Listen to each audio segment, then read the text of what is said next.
irmãos, muito boa noite a todos e a todas aqui presentes. Como sempre fazemos, pedimos aos irmãos que deixem os telefones celulares aí no modo silencioso, a fim de não interferir aqui nos nossos estudos. Vamos elevando os pensamentos a Jesus em mais uma reunião de estudos evangélicos e doutrinários, agradecendo ao nosso mestre a existência dessa casa, a existência da sua boa nova em nossas vidas, onde aprendemos a viver e conviver com o nosso próximo, sempre olhando para a misericórdia divina que verte em todos os momentos para as nossas vidas. Rogamos a Jesus que abençoe a todos os nossos irmãos e irmãs aqui presentes, encarnados e desencarnados,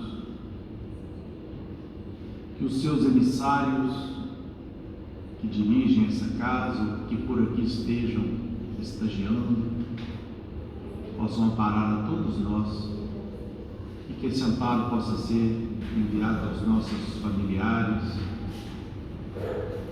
possa ser enviado àqueles que sofrem, que se encontram internados nos hospitais, que as bênçãos do Cristo, que nesses dias se aproxima dos nossos corações, por força do seu natalício, possa nos influenciar, de modo que possamos perseguir o sentimento de amor como prática cotidiana de nossas vidas. Pai nosso, que estais nos céus, santificado seja o teu nome. Venha a nós o vosso reino, seja feita a tua vontade, aqui na terra como em todo o universo. O pão nosso de cada dia nos dai hoje, Senhor. Perdoai as nossas dívidas, assim como perdoamos os nossos devedores. Não nos deixeis cair em novas faltas, Senhor.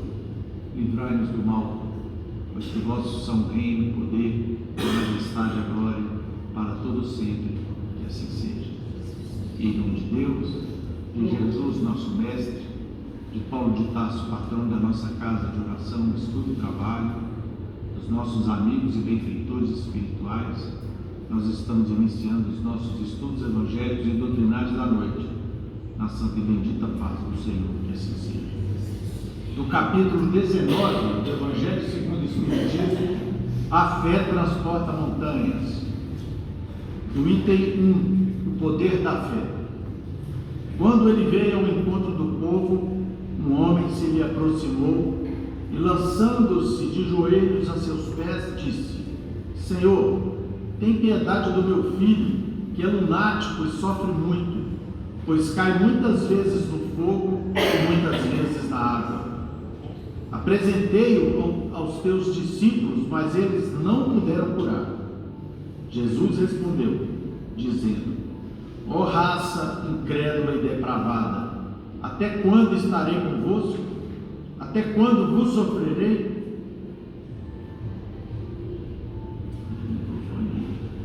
Trazei-me aqui esse menino. Está dando microfone, diminuiu o título. Trazei-me aqui esse menino. E tendo Jesus ameaçado o demônio, este saiu do menino, que no mesmo instante ficou são. Os discípulos vieram então ter com Jesus em particular e lhe perguntaram: por que não podemos nós outros expulsar esse demônio?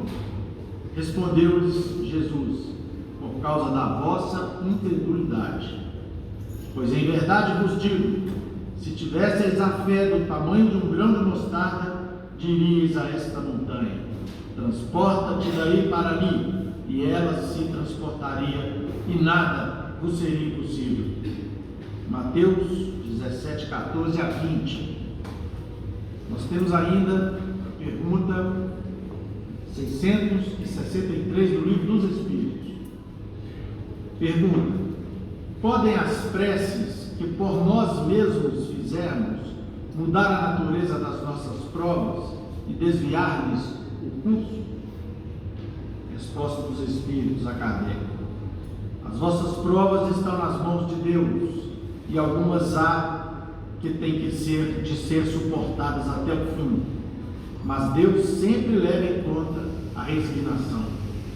A prece traz para junto de vós os bons espíritos, e dando-vos estes a força de suportá-las corajosamente, menos rudes elas vos parecem.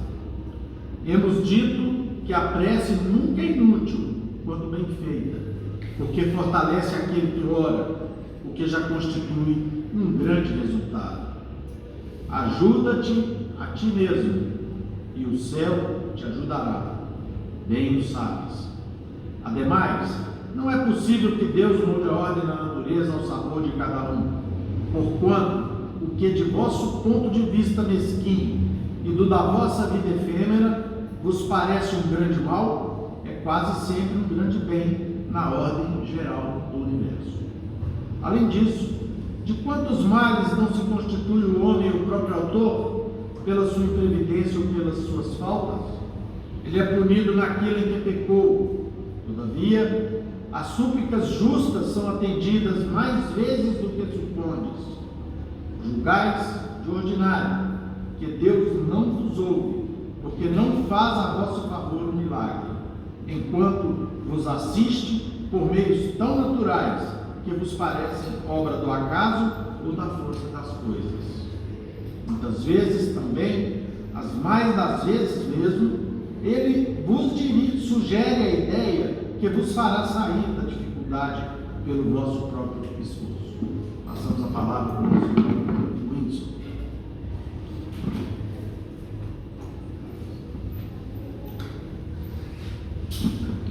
Boa noite a todos. Deus nos inspire, nos proteja, nos conceda a bênção da boa compreensão nesta noite aí de terça-feira, já aproximando o Natal, passagem de ano, momentos esses que geralmente a gente dedica aquelas grandes revisões, né, do que foi o ano de cada um, o que não foi possível fazer, o que não foi realizado, né? E digo isso por quê? Porque a tarefa de hoje, para mim, foi um momento aí de grande reflexão.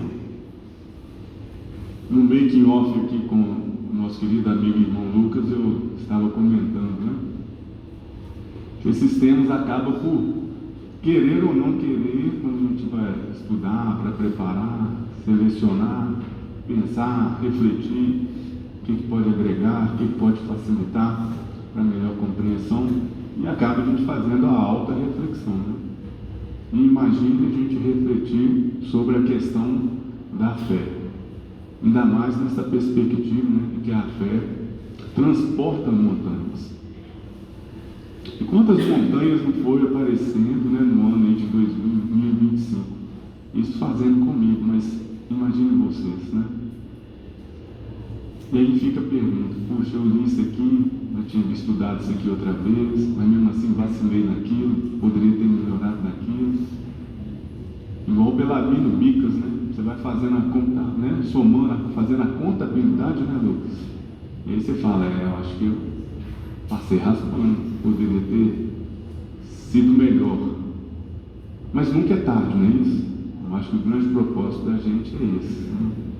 Primeiro a gente já começa a ter um lampejo, né, de algo que é importante a gente se ater, que é uma fonte de energia, que é um porto seguro, que nos permite a entender, compreender as circunstâncias da vida, permite a gente entender e compreender que para tudo tem uma solução, né, no seu tempo, no seu momento, no seu espaço, no seu local.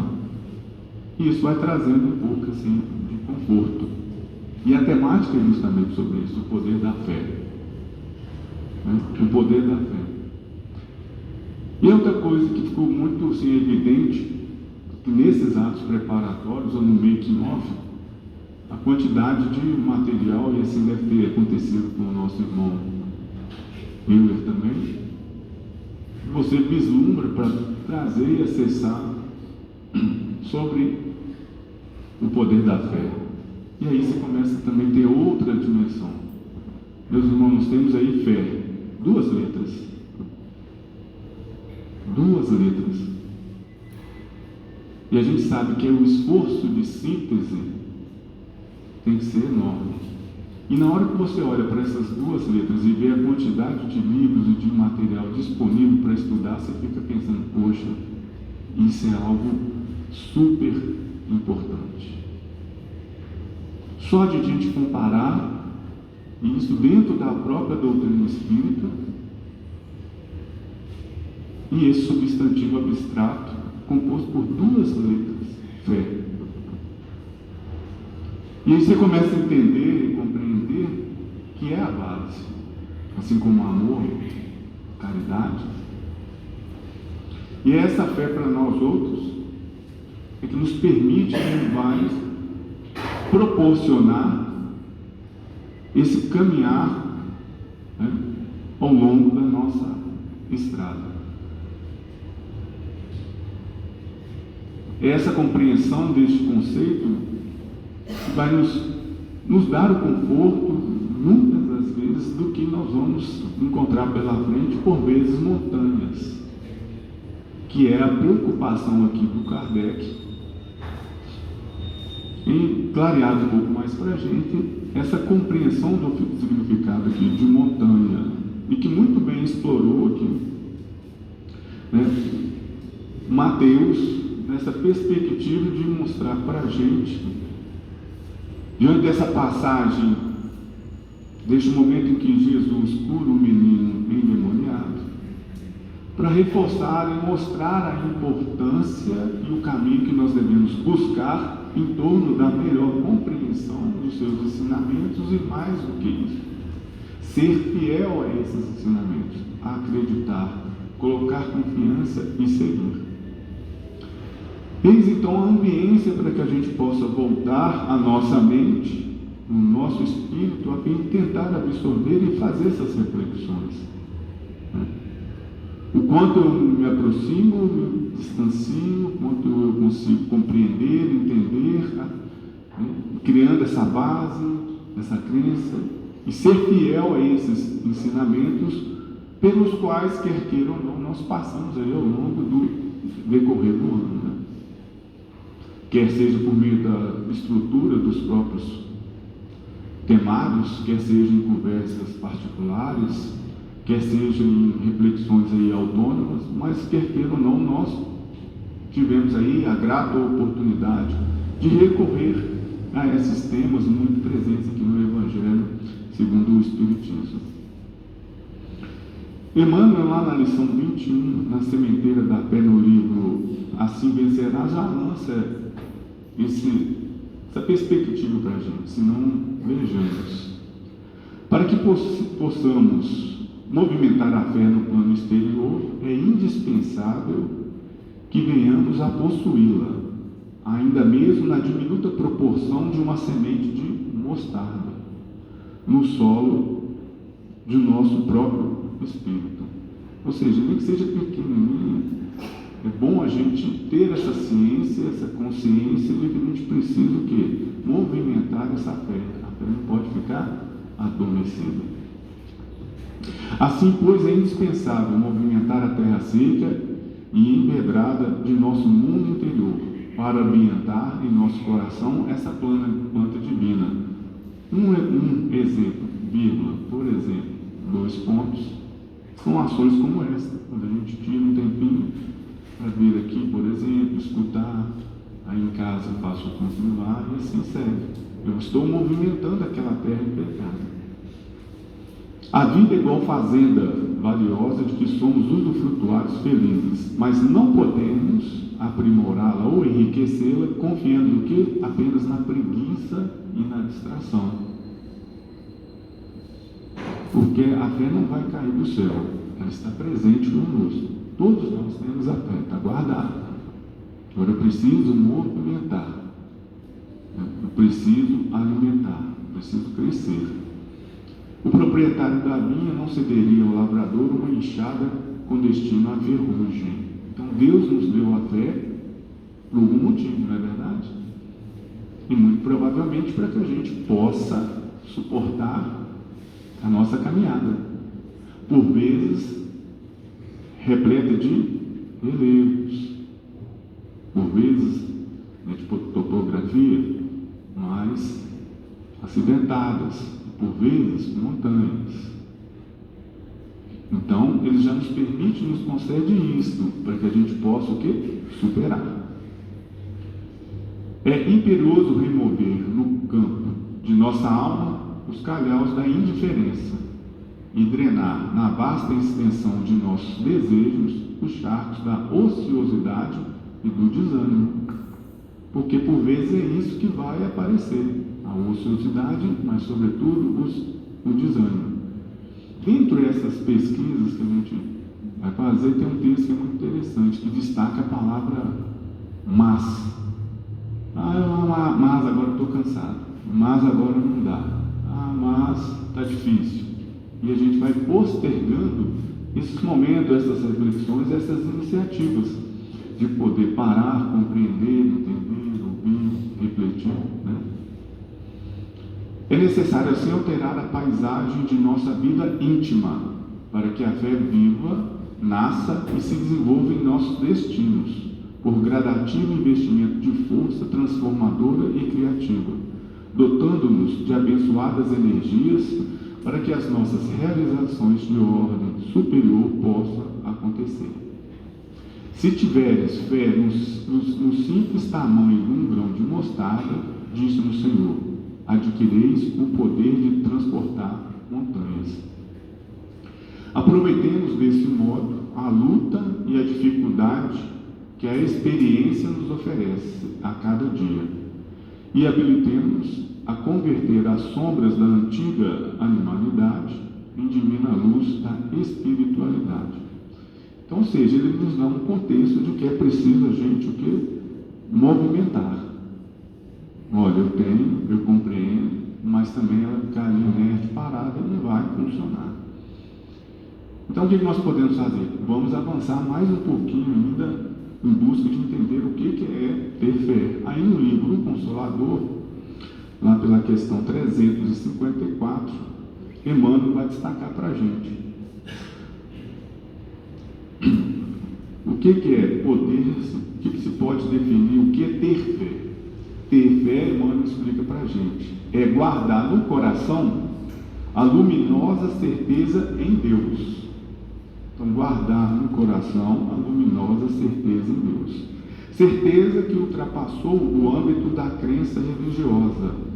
Interessante, né? Que ultrapassou o âmbito da crença religiosa, fazendo o coração repousar numa energia constante de realização divina da personalidade. Conseguir a fé é alcançar a possibilidade de não mais dizer eu creio, mas afirmar eu sei. Então está vendo? Ele dá uma diferença. É mais do que crer. Eu sei. Por quê? Porque o Kardec vai destacar esses pontos mais aqui adiante. Porque é mais do que crer. A fé é mais do que crer. Ela está vinculada a ser fiel. Agora, só tem que, para chegar à fidelidade, nesses conceitos, nesses ensinamentos, é um processo de construção. Primeiro eu tenho que ter acesso à informação. Aí eu vou refletir sobre aquela informação. Eu vou internalizar. Aí eu passo a acreditar. Depois a confiar. Para fidelizar. Então, para evitar o quê? A dúvida. Porque a dúvida leva o quê? A fé vacilante. Se eu tenho fé vacilante, qualquer montanha, qualquer obstáculo que estiver na minha frente, eu vou desistir. Portanto, o meu processo evolutivo vai demorar um pouco mais. Mas nós temos a certeza que nós devemos e vamos avançar sempre. Só tem que, eu tenho instrumentos. Deus nos colocou esses instrumentos e Jesus veio para exemplificar o que eu preciso fazer para ter uma melhor performance nesse caminho. Então, é esses ensinamentos que nós devemos ter em mente e ser fiéis a estes ensinamentos. E aí, se a gente quiser avançar mais um pouquinho, naquela perspectiva, nossa, mas ainda está um pouco obscuro. Será que a gente pode ser mais no sentido pragmático? Né? Ser fiéis a ensinamentos, mas que ensinamentos? A gente pode fazer essa pergunta, não pode? Então aí nós vamos, se fizermos essa pergunta, onde que nós vamos esbarrar, por exemplo, se a gente quiser facilitar a vida, nós vamos aqui no capítulo, mais uma vez, no capítulo 17 do Evangelho segundo o Espiritismo, que é seres perfeitos. E aí nós vamos encontrar no item 3 o homem de bem. Olha como que facilita a nossa vida. Então tem que ser fiel ao quê? Aos ensinamentos de Deus.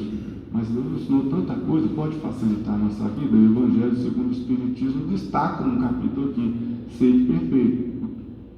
Perfeito, absolutamente perfeito, é o nosso Pai Celestial. Nós seremos relativamente perfeitos, mas é o nosso farol. Então o que tiver descrito aqui, eu posso pegar como referência, ter fidelidade, acreditar, confiar, internalizar o meu comportamento, fazer as minhas reflexões, transformar as minhas atitudes, o meu comportamento. É isso. É isso. A fé é isso. A fé é eu ler isso aqui, entender, internalizar e ter a certeza que isso vai acontecer. Mas então traduz mais para mim? Traduz, vamos lá.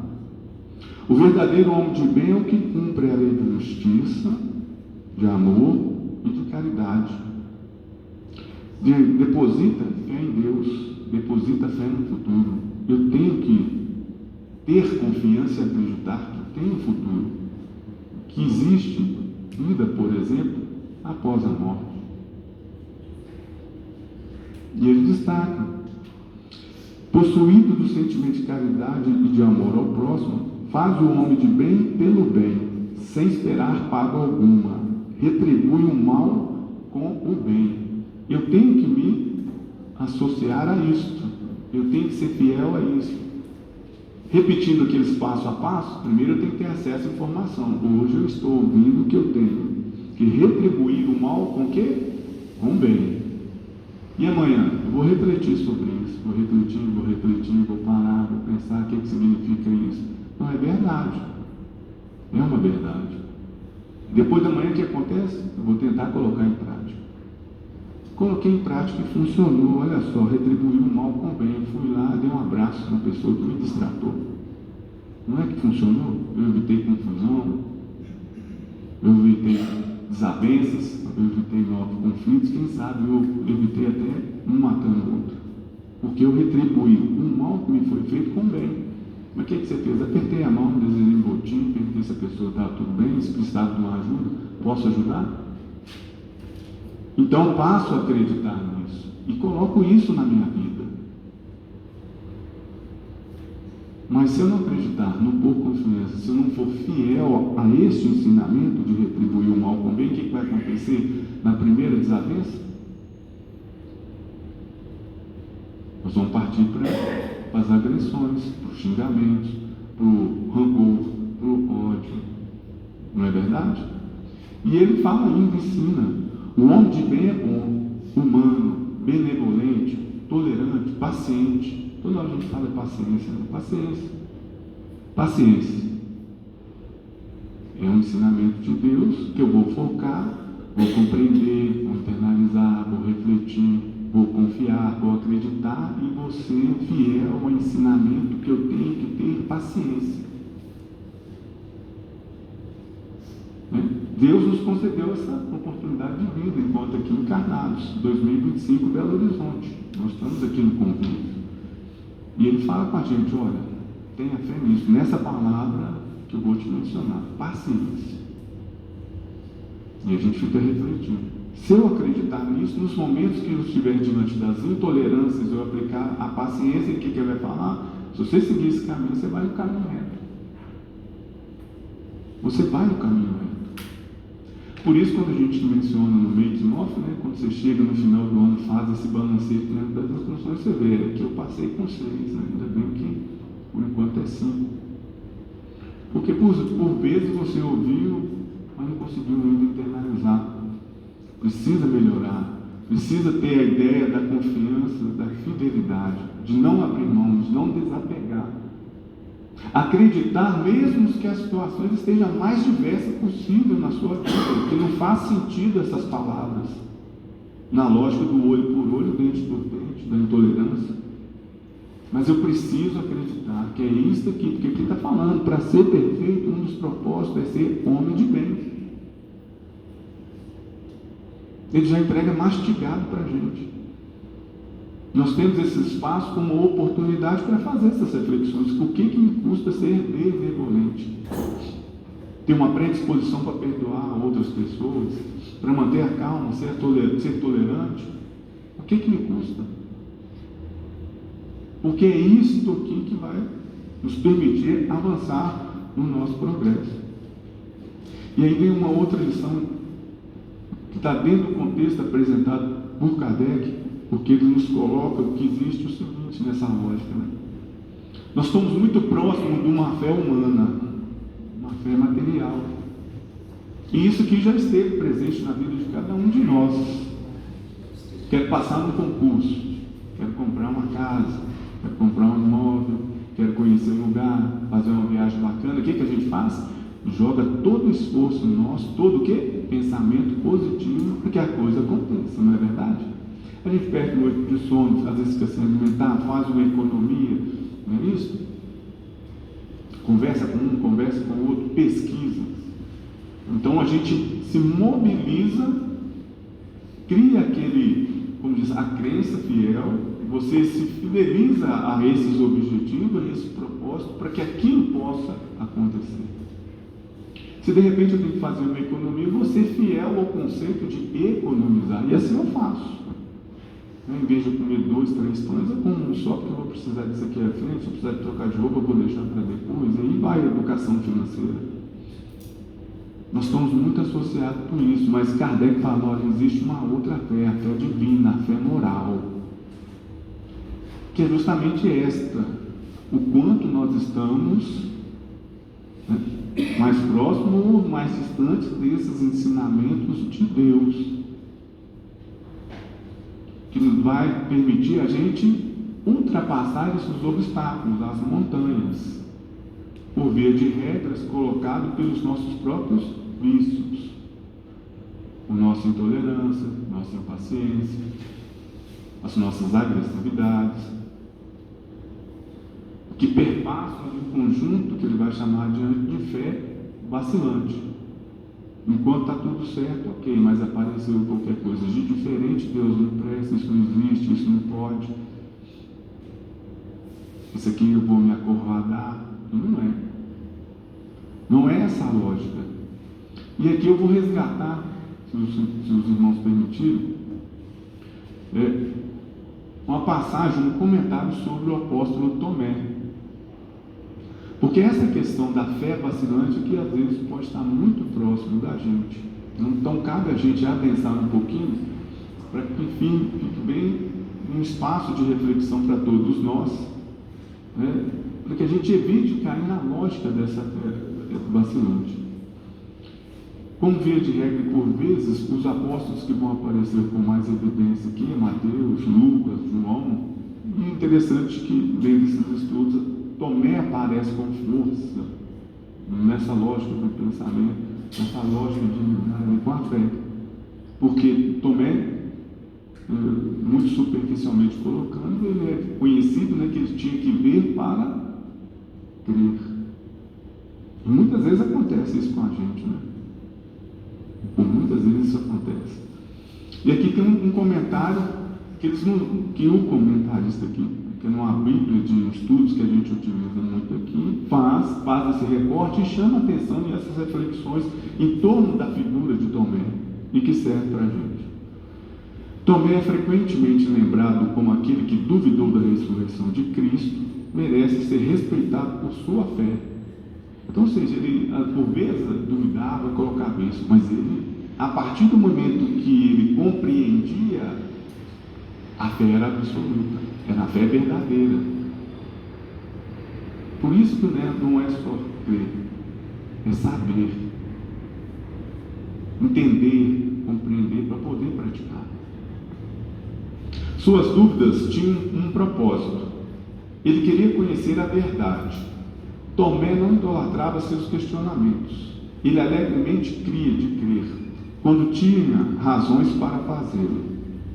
Se algo atrapalhava sua crença, ele expunha suas dúvidas completamente. Por isso, obtinha as respostas que necessitava. O que vai acontecer com a gente, né? Nossa, existem outros mundos? Fé no futuro? Como é que é isso? E se a gente ficar calado? Se a gente morrer com essa dúvida? Se a gente não virar para o Lucas e não perguntar para o Lucas, para o eu, para o seu irmão, para a dona Luzia, para o Gilvan, ou para um outro irmão qualquer aí? O que nós vamos fazer com essa informação? Vai passar batido.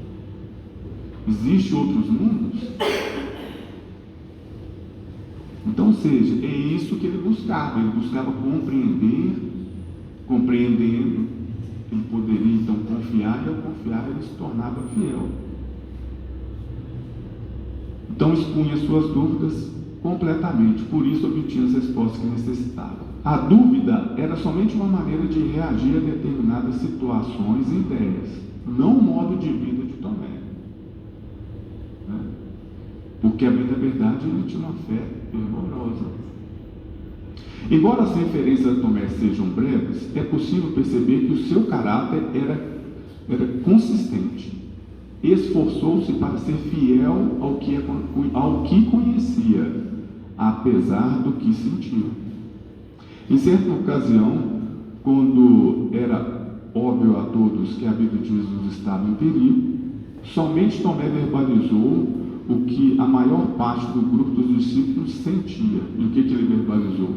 Vamos nós também para morrermos com ele. E ele não hesitou em seguir a Jesus. Não sabemos por que Tomé estava ausente na primeira vez que Jesus apareceu aos discípulos após a ressurreição, porque é essa passagem que marca, vamos dizer assim, dentre os outros episódios, mas é o que marca a questão, né, do Tomé nessa relação. Foi quando Jesus teve essa aparição, ele estava presente. E os outros discípulos foram falar para ele, Jesus esteve com eles após, né, a sua ressurreição, mas ele não acreditou.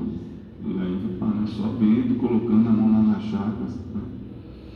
Então não sabemos porque Tomé estava ausente na sua primeira vez que Jesus apareceu aos discípulos depois da ressurreição, mas mostrava-se relutante em crer nos testemunhos daqueles a respeito que assim o mencionaram. A dúvida nos encoraja a pensar novamente sobre determinado assunto. Seu propósito maior é exercitar a mente e não mudar toda a concepção de vida. A dúvida pode ser usada para propor uma pergunta, alcançar uma resposta e ajudar em uma decisão, mas não pode ser uma condição permanente de vida. E aí, meus irmãos, olha o interessante a reflexão, né? Quando você tiver dúvidas, lembre-se do exemplo de Tomé e sinta-se encorajado a prosseguir. Ele não ficou com a sua dúvida, mas permitiu que Jesus o conduzisse à fé. Seja encorajado pelo fato de que inúmeros outros seguidores de Cristo lutaram com suas dúvidas. Quantos de nós não temos dúvidas, né? Por vezes. Então o que nós temos que fazer, gente? Clarear, buscar essas informações, ou seja, nós temos que manter, ou montar, ou estabelecer uma base bem sólida, para que a nossa fé seja sólida, e não uma fé vacilante. Tendo uma fé vacilante, muito provavelmente os primeiros obstáculos que aparecerem, eu vou parar por ali. E aí, já partindo aqui para o final dos comentários, não permita que suas dúvidas se tornem permanentes, solidificadas em sua vida. Avance, decida-se pela fé, encontre outro crente com quem possa partilhar as suas dúvidas. As dúvidas silenciosas raramente encontram respostas. Então é isso que vai enfatizar aqui a passagem, é isto que tem um forte acento na preocupação do nosso mentor dessa noite, o Kardec. Que a gente possa compreender essas diferentes dimensões, que existe uma fé, né, portanto material, que é muito presente na nossa vida, fácil da gente entender, mas por outro lado existe essa fé divina, que é a qual nós também devemos empreender um conjunto de esforços para buscar a sua compreensão de qual de proveito eu vou ter e tirar desta fé.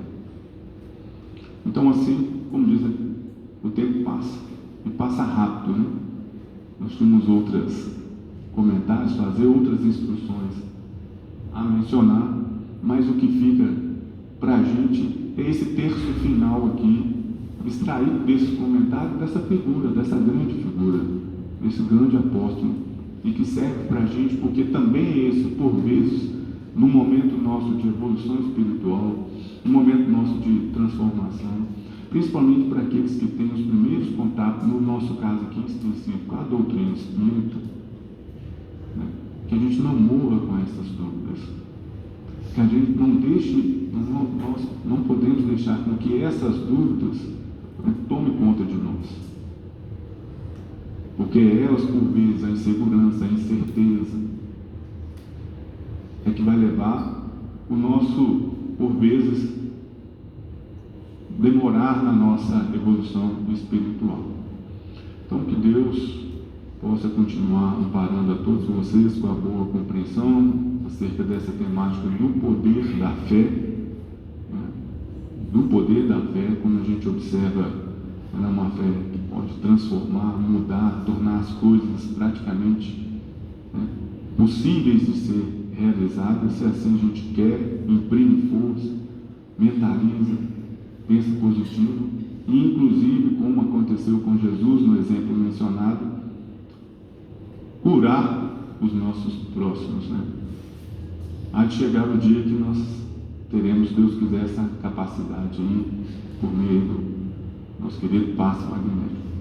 Então, para as complementações, agora da segunda parte do estudo, eu passo a palavra ao nosso também querido amigo e irmão Euler, para que ele possa dar as suas contribuições, ampliar as informações que aqui foram singelamente colocadas, e reforço mais uma vez a vocês, né, o grande esforço por vezes que é da gente tentar sintetizar algo que por si só, embora por meio de duas palavras, mas por si só é uma enormidade, uma chave, por que não dizer o alicerce para a nossa evolução espiritual. Então, que Deus ampare a todos. Obrigado.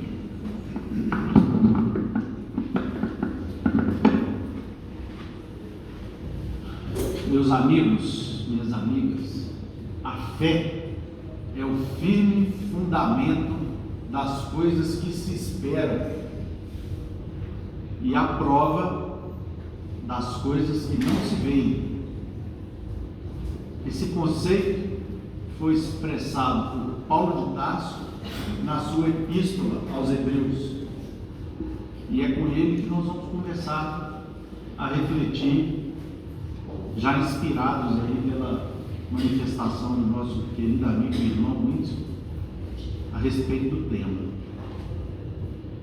Na criatura humana, a fé é um sentimento inato dos destinos futuros. Uma outra forma de nós expressarmos aqui o que Paulo nos ensina na sua epístola aos Hebreus. É a consciência que ele tem dado das inúmeras possibilidades em germe no seu íntimo. Ou seja, todos nós temos no nosso íntimo, no nosso acervo de experiências vividas em muitas existências e nessa própria, que estão lá germinando, seja as nossas qualidades, seja as nossas dificuldades, mas nós temos latente dentro de nós uma série de possibilidades, de crenças e de consciências que podem surgir e fazer desabrochar pela ação da nossa vontade.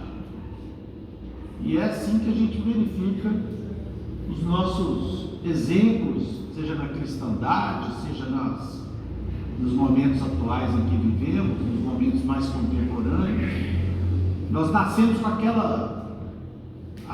aquele acervo de promessas, de conquistas, de vitórias já acumuladas, de experiências já cristalizadas e de erros também cristalizados. E quando a gente chega aqui no mundo, a gente precisa usar a vontade para nós colocarmos em prática aquilo que nós um dia prometemos lá no mundo espiritual, com o desafio do esquecimento temporário do que fomos no passado.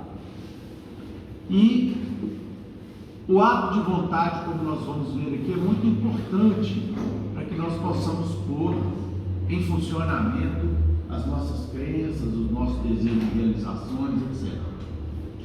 Aqui no item 11 desse capítulo aqui do Evangelho que estamos estudando, o Espírito Protetor nos ensina que até os dias de hoje a fé tem sido vista apenas pelo lado religioso.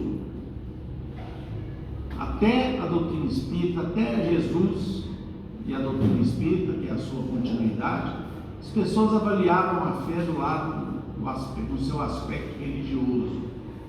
E mesmo após o Cristo, passados os séculos em que nós fomos tentando deformar o ensinamento de Jesus, embora não, graças a Deus, não tenhamos conseguido, mas a gente sempre pensa na fé como algo inerente à religião, quando na realidade é abismalmente maior do que apenas um sentimento religioso. Existe um abismo entre esse pensamento da fé como religião e da fé da maneira que Jesus exemplificou e na maneira que a doutrina espírita também nos explica nos dias atuais.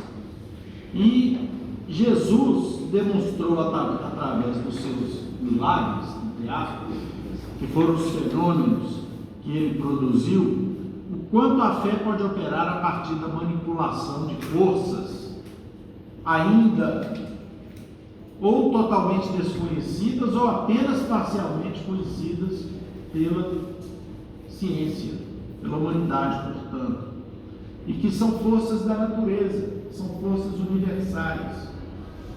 E foi manipulando essas forças que Jesus multiplicou os pães, transformou a água em vinho, como nós vimos aqui na lição de hoje, narrada por Mateus. Expulsou os demônios, revitalizou pessoas tidas como mortas, curou cegos, leprosos, caminhou sobre as águas, apacentou o mar. Isso tudo Cristo fez numa situação que hoje ainda é tida pela humanidade como se fosse um milagre, algo sobrenatural, algo absolutamente desconhecido, E para os materialistas, algo impossível de acontecer, especialmente para aqueles que creem, como Tomé acreditavam apenas nas coisas que viam. E, portanto, a dificuldade dele em aceitar a ressurreição, aceitar alguém vencer a morte, mesmo ele tendo presenciado Jesus devolver a vida a Jairo, por exemplo, a Talita. E nós vamos então verificar que todos esses fenômenos foram produzidos por alguém que atingiu as culminâncias das virtudes e do conhecimento. Jesus já era um espírito de luz, um espírito puro, há bilhões de anos atrás, quando o nosso mundo foi criado, Passados outros tantos bilhões, imaginemos o progresso de um espírito como o do Cristo. Então é evidente que ele sabia perfeitamente, conhecia as forças da natureza e tinha uma vontade absolutamente poderosa, que fazia com que os seus desejos, que eram todos absolutamente concernentes com as forças da natureza, as leis naturais. Jesus não derrubou nenhuma lei de Deus para poder curar as pessoas ou para poder mudar, por exemplo, a água e transformá-la em vinho da mais alta qualidade. Eram ciências que o Cristo dominava e pela sua autoridade moral e espiritual ele manipulava. Ciências que o mundo só vai conhecer ainda possivelmente daqui a alguns séculos, né? Em toda a sua extensão. Mas o importante é que essa vontade poderosíssima que manipulou energias, partículas, ondas, promovendo fenômenos que aos poucos a humanidade vai compreender, ainda assim, na realidade, resumia aquilo que é de mais importante numa criatura evoluída, que é a junção do conhecimento e da bondade, do conhecimento e do amor, né? São as duas asas que nos levam ao aperfeiçoamento.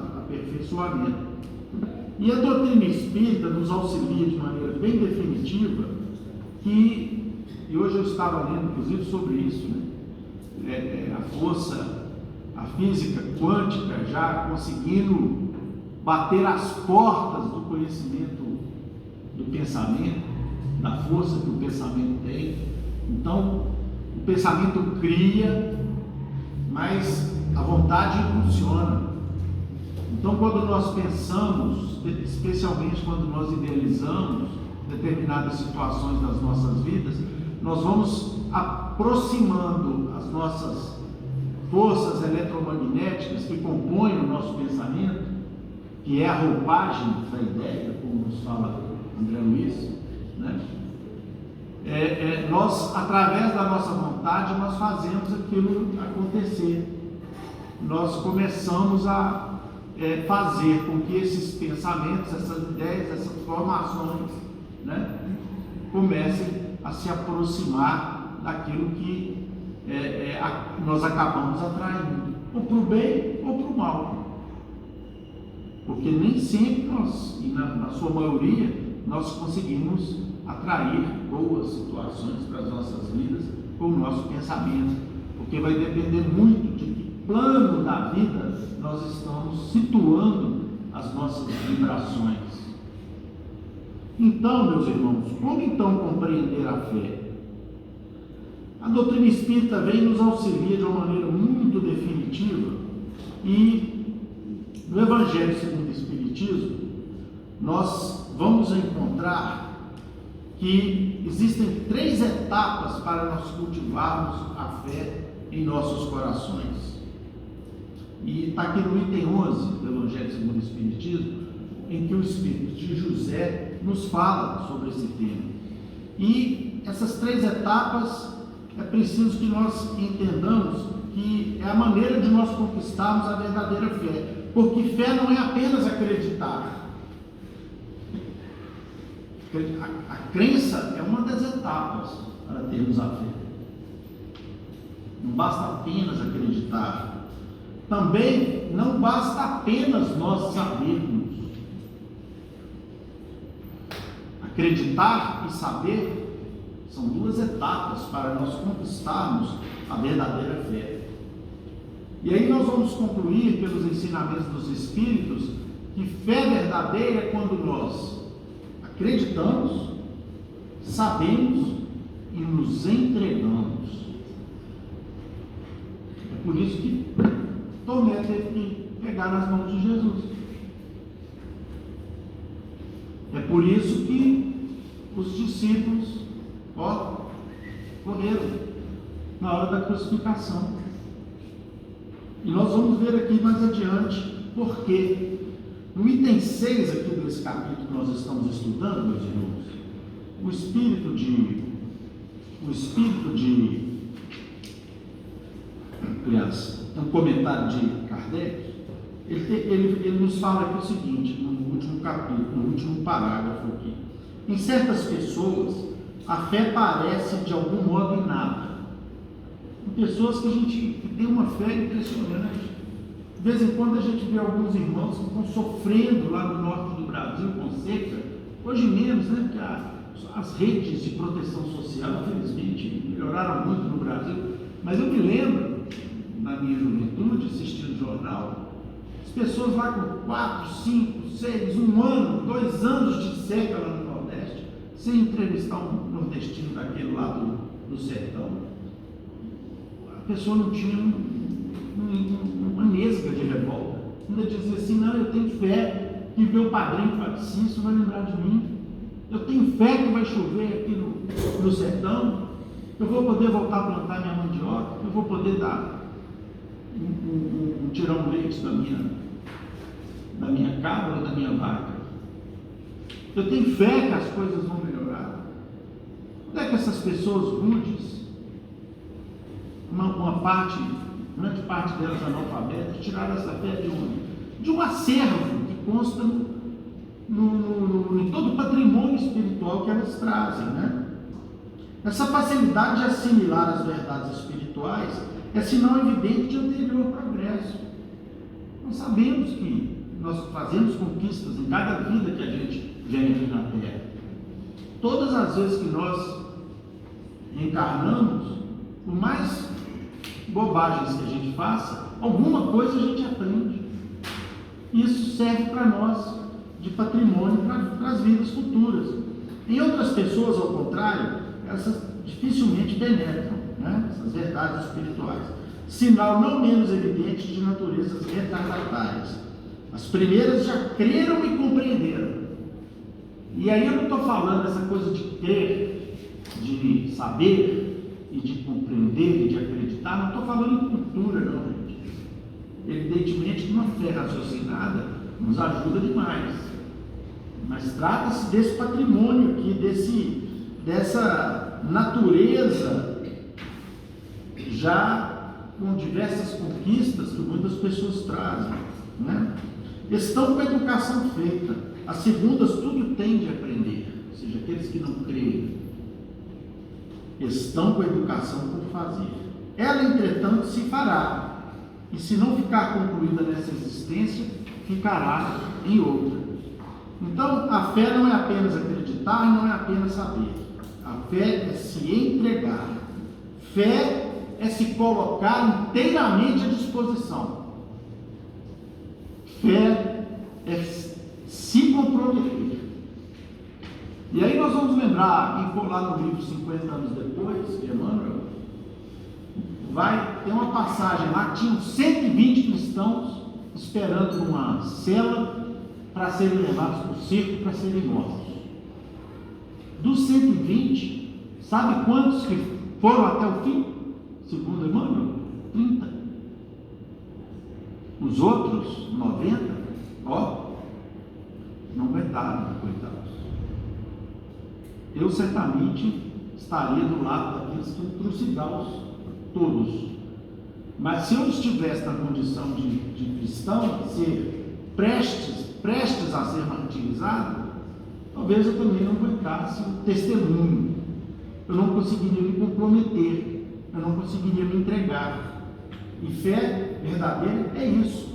Eram aqueles 30 que diziam cantando para o circo, certos, convictos de que eles iriam para a pátria espiritual, para o reino que Jesus ia pregar. Ora, onde que eles adquiriram aqueles conhecimentos? Só nas catacumbas onde eles oravam e eram perseguidos? Não. Eles adquiriram aquele conhecimento com certeza de outras vidas. E vieram dar o testemunho da sua própria vida para poder fazer o cristianismo de fato fincar suas bases aqui na terra. Porque quanto mais os romanos matavam os cristãos, mais o cristianismo se propagava. Até que no século III as sombras resolveram mudar de tática, mudar a estratégia. E nós vimos o que aconteceu com o cristianismo de Jesus nos séculos que se passaram até que o século XIX. Quando a doutrina espírita vem e resgata o cristianismo de Jesus, puro e simples, como o Mestre nos ensinou. Então, meus irmãos, ter fé é entregar-se, mesmo que às vezes a gente não entenda por que a gente quer entregar. E aí eu vou dar um exemplo que é superior, é superlativo, o exemplo de Maria Santíssima. E esse exemplo, capítulo 1 do Evangelho de Lucas, no versículo 26 a 38, Lucas nos conta a história belíssima da anunciação da vinda de Jesus a Maria pelo anjo Gabriel. Lucas nos retrata da seguinte forma: o anjo dizendo para Maria Santíssima: eis que conceberás e darás à luz a um filho, e lhe porás o nome de Jesus.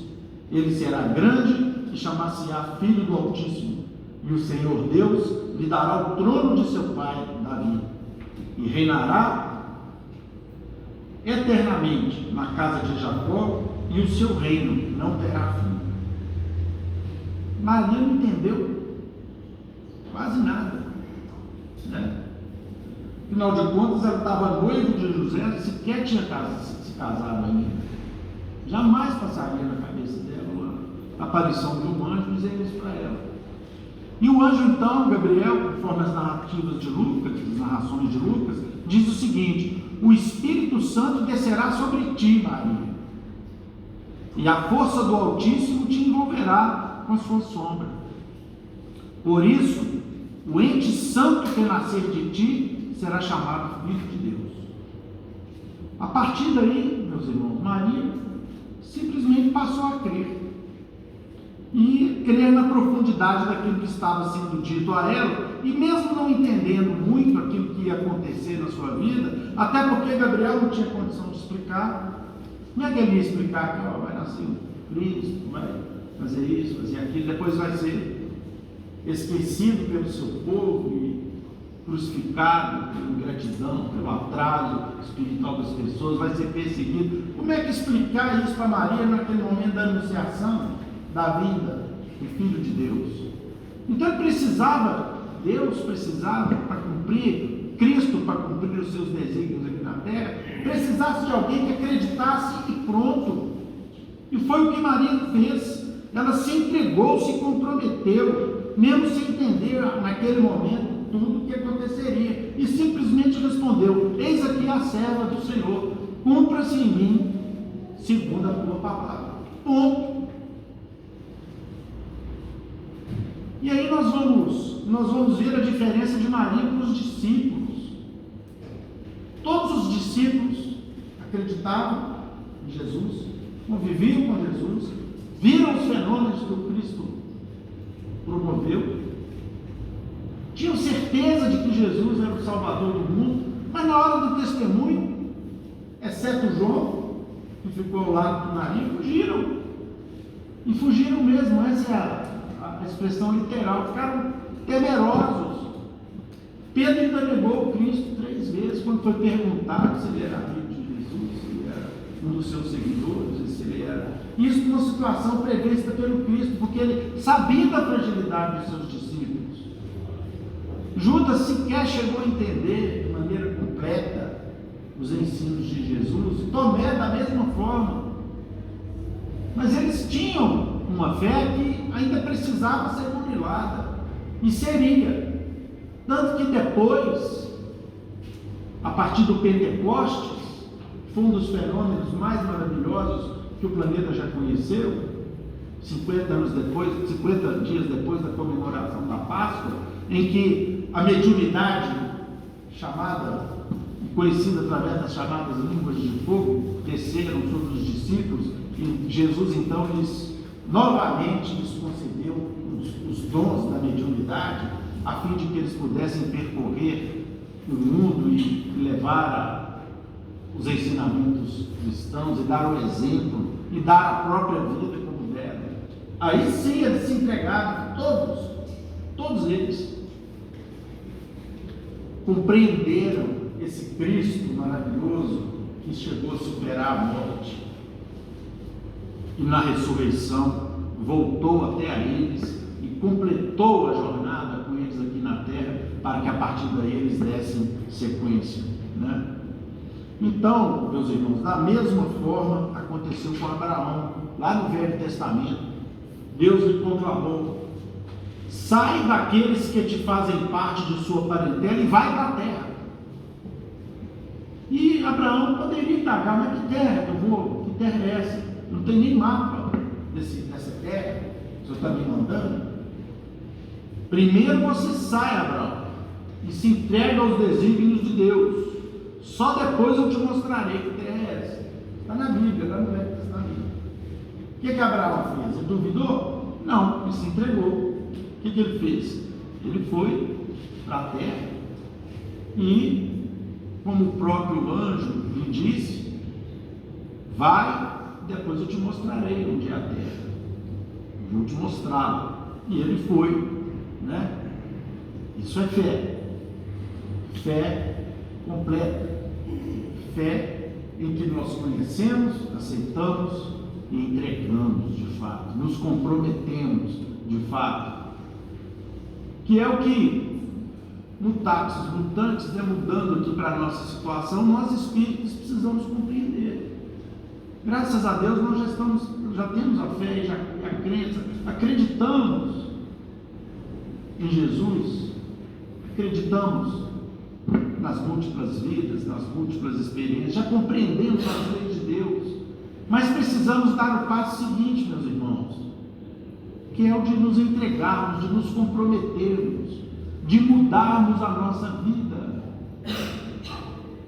E essa é a grande dificuldade para as pessoas, primeiro as que se aproximam da doutrina espírita, porque na hora que ouve falar de entrega, significando reforma íntima, mudança de hábitos, mudança de comportamento, fé no ideal que está mais à frente, que não vai ser alcançado amanhã, numa vitória que não vai ser conquistada amanhã nem depois de amanhã, que é uma construção do tempo, muitos desistem. Ou então, se não desistem, alguns continuam a frequentar, a crer, a saber, a compreender que a doutrina espírita nos faculta isso, mas ainda sem entregar, sem mudar aquilo. O que de fato é o mais importante para as nossas vidas é mudar o nosso comportamento, é quebrar aquela continuidade das mesmas atitudes que trazemos de outras vidas, especialmente o egoísmo, a capacidade de enxergarmos apenas o que nos diz respeito, de enxergarmos apenas os nossos objetivos pessoais, né? Então, essa entrega é ter fé. E no momento da crucificação, Maria Santíssima estava lá, ao lado do seu filho, e como já dissemos, só mais tarde que os discípulos de Jesus vão de fato compreender. E eu queria terminar aqui a minha participação, agradecendo desde já a paciência aqui de todos que nos ouvem, trazendo aqui, meus irmãos, do livro Jesus no Lar, um exemplo maravilhoso de uma mãe anônima. Porque como nós estudamos aqui nesse capítulo do Evangelho, existe a fé divina e a fé humana, que nós precisamos ter. Nós não podemos nos deixar derrotar, meus irmãos e minhas irmãs, pelas dificuldades da vida. Nós temos que enfrentá-las todas, na convicção de que nós vamos vencer, de que, de fato, eu estou nesse problema porque eu fui o causador dele, mas Deus é grande, Deus vai me dar outra oportunidade de poder mudar esse estado de coisas que equivocamente eu construí. E às vezes o sofrimento bate em nossas portas e nós desesperamos, e nós não podemos desesperar. Nós temos que crer, nós temos que ter convicção de que Deus está do nosso lado, meus irmãos, de que nós temos anjos bondosos que nos inspiram, que desejam nos auxiliar, que desejam fazer com que nós nos conectemos com eles, para que eles nos apontem os melhores caminhos. Nós não podemos desistir. Nós temos que ter a convicção de que Deus é um Pai amoroso. E o pior sofrimento, como diz meio numa prece lindíssima, é perder a fé e prosseguir sofrendo e vivendo. Então, numa lição chamada A Bênção do Estímulo, olha que interessante aqui, meus irmãos. Um devotado chefe de família tinha 6 filhos, e 6 filhos jovens. E ele criou uma fortuna muito grande, mas num dado momento ele teve um infortúnio comercial e teve um desastre financeiro muito grande, perdeu tudo que tinha, se encheu de dívidas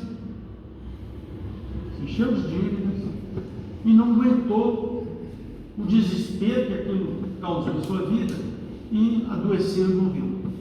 E largou a sua viúva, a sua esposa, com 6 filhos jovens. E o desespero começou a tomar conta daquele lar. Mas a mãe, vendo aquilo, o que ela fez? Aí eu não vou falar não, eu vou ler, para não estragar aqui a mensagem de Neurúcio. Entrega a si mesma ao pé de 6 filhos jovens, a valorosa viúva enxugou o pranto, reuniu os rebentos ao redor da velha mesa que eles já estavam e verificou que os moços amargurados pareciam absolutamente vencidos pela tristeza e pelo desânimo. Cercada de tantas lamentações e lágrimas, a senhora meditou, e em seguida dirigiu-se ao interior da casa e voltou, sobraçando-se debaixo do braço, com uma pequena caixa de madeira, cuidadosamente cerrada, e falou aos rapazes com segurança: meus filhos, não nos achamos em tamanha miserabilidade. Neste cofre possuímos valioso tesouro que a previdência paternal lhes deixou. É fortuna capaz de fazer a nossa felicidade geral. Entretanto, os maiores depósitos do mundo desaparecem quando não se alimentam nas fontes do trabalho honesto e produtivo. Em verdade, o nosso querido ausente, quando desceu ao repouso, nos empenhou em dívidas pesadas. Todavia, não será justo o esforço para resgatá-las com a preservação do nosso precioso legado? Então, eu tenho um tesouro aqui, não tão pobre de todo, é um tesouro maravilhoso, mas não podemos usar ele agora, senão a gente gasta tudo aí. Então, vamos trabalhar para resgatar as dívidas? Vamos preservar esse tesouro por enquanto. Aproveitemos o tempo melhorando a própria sorte. E se concordam comigo, abriremos a caixa mais tarde, a menos que as exigências do pão se façam insuperáveis. Belo sorriso de alegria e reconforto apareceu no semblante de todos, ou seja, que alívio que foi para aqueles 6 filhos, né? Saber que tinha um tesouro, não estavam pobres. Ninguém discordou da sugestão materna. No dia seguinte, os 6 jovens atacaram corajosamente o serviço da terra. Valendo-se de uma grande gleba, pedaço de terra alugado, plantaram trigo com imenso carinho e desvelo, em valoroso trabalho de colaboração, e com tanto devotamento se portaram que, findos 6 anos, os débitos da família se achavam liquidados, uma enorme propriedade rural fora adquirida e o nome do pai coroado de novo pela honra justa e pela fortuna próspera. Quando já haviam superado de muito os bens perdidos pelo pai, reuniram-se certa noite com a genitora a fim de conhecerem o legado que estava intacto. A velhinha trouxe o cofre com inexcedível carinho, sorriu satisfeita e abriu sem grande esforço. Com assombro dos filhos, porém, dentro do estojo encontraram somente um velho pergaminho com as belas palavras do rei Salomão. O filho sábio alegra seu pai, mas o filho insensato é a tristeza de sua mãe. Os tesouros da impiedade de nada aproveitam, contudo, a justiça livra-nos da morte do mal. O Senhor não deixa com fome a alma do justo, entretanto, recusa o tesouro dos maus. Aquele que trabalha com a mão enganosa empobrece. Todavia, a mão dos diligentes enriquece para sempre. Entreolharam-se os rapazes com uma alegria indizível e agradeceram a inigualável lição que o carinho materno lhes havia doado.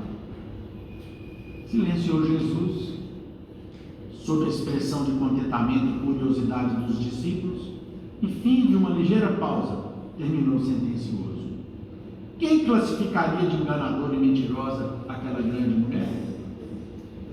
Seja o nosso falar sim, sim e não, não, nos lances graves da vida, mas nunca espezinhemos a bênção do estímulo nas lutas edificantes de cada dia. A semente tenra é a promessa do futuro, a pretexto de acender a luz da verdade, que ninguém destrua a candeia da esperança. Meus irmãos, fé, a esperança e a caridade, conforme nos ensinam os Espíritos superiores, são as virtudes fundamentais que nos levam a Deus. E quando essas três virtudes se encontram em nossas convicções, em nossas ações, nós então estamos na condição daquelas criaturas simples, anônimas, que mesmo passando desapercebido das criaturas, não passamos desapercebidos de Deus. Procuremos acender a fé nos corações das pessoas. Não alimentemos em nossos corações o pessimismo, o sentimento de derrota, as opiniões que só trazem desânimo, que pregam a derrota das pessoas, da sociedade, até mesmo às vezes da civilização. Não nos esqueçamos, meus irmãos, que se essa mãe, diligente como foi capaz de despertar em seus filhos uma fé e uma esperança e um trabalho que fizeram com que eles mudassem totalmente a sorte da família, e Deus? O que Deus não fará por nós? O que Deus não está fazendo por nossas vidas? O Evangelho é a mensagem de alegria, a boa nova é a mensagem da esperança. Estamos chegando aí ao final de mais um ano. Comecemos a exercitar a esperança de termos um 2026 ainda melhor. Mesmo que as dificuldades tenham batido em nossa porta no ano de 2025, que está aí nos seus estertores, mas não nos esqueçamos das experiências que as dificuldades nos trazem, da bagagem de experiências que nós passamos a ter, mesmo sofrendo. E entendamos, conforme nos ensinam os Espíritos superiores, e conforme nos ensina Kardec, numa dessas lições aqui desse capítulo, que muitas vezes as soluções para os nossos problemas estão chegando devagarinho, porque nós ainda não conseguimos entendê-las muito rapidamente e enxergá-las muito rapidamente, mas Deus, misericordioso como é, está sempre trazendo as soluções para as nossas vidas, para que nós possamos, como seus filhos queridos, conseguirmos adentrar as parcelas da felicidade suficientes para que nós possamos crescer espiritualmente na terra. Todas as dificuldades passam, meus irmãos. Todas as tristezas passam. Não nos deixemos vencer pelo desânimo. Busquemos a Jesus no recanto íntimo das nossas casas, dos nossos lares, e peçamos a Jesus com essa criatura amiga, essa criatura bondosa, esse irmão atento às nossas dificuldades, capaz de percebê-las todas lá dentro do íntimo das nossas vidas e nos estender as mãos. Venha, meu irmão, venha, minha irmã. Isso passa. Tenha convicção de que essa dor vai passar. Fique firme, busque a Deus nesses momentos difíceis, fortaleça a sua fé, trabalhe, acredite que tudo vai modificar e modificar rápido no momento em que nós buscarmos essa transformação inicialmente dentro de nós. Que Jesus nos abençoe, meus irmãos, a todos. Fiquem todos com Deus. Pedimos aqui o nosso querido amigo, companheiro Soivano, para fazer a prece do Querido Mestre Jesus, estamos agradecendo, Senhor, a oportunidade de encontrarmos reunidos em nossa casa espiritual, buscando fortalecer em nós a fé, a esperança, a coragem, o ânimo, a paciência, para termos condições de vencer os obstáculos do caminho. Ainda somos criaturas imperfeitas, necessitadas de amparo, de assistência. Por isso pedimos, Senhor, que a nossa visão espiritual seja aumentada, seja acrescentada, para que possamos trazer sempre conosco essas lições que nos fortalecem e nos esclarece moral e espiritualmente. Ave Maria, cheia de graça, o Senhor é convosco. Bendita sois vós entre os anjos, bendito o fruto do vosso ventre, nasceu Jesus. Santa Maria, Mãe de Jesus, rogai a Deus por nós, pobres pecadores, encarnados e desencarnados, hoje, agora e sempre, que assim seja. Devolvemos a palavra ao nosso irmão Euro, para que ele possa encerrar a reunião da noite. Com esta prece, em nome de Deus, de Jesus, nosso Mestre amado, Paulo de Tarso, patrão da nossa casa de oração, estudo e trabalho, os nossos amigos e benfeitores espirituais, nós estamos encerrando os nossos estudos evangélicos e doutrinários dessa noite, na santa e bendita paz do Senhor. Que assim seja. A fila do passe será formada logo em seguida.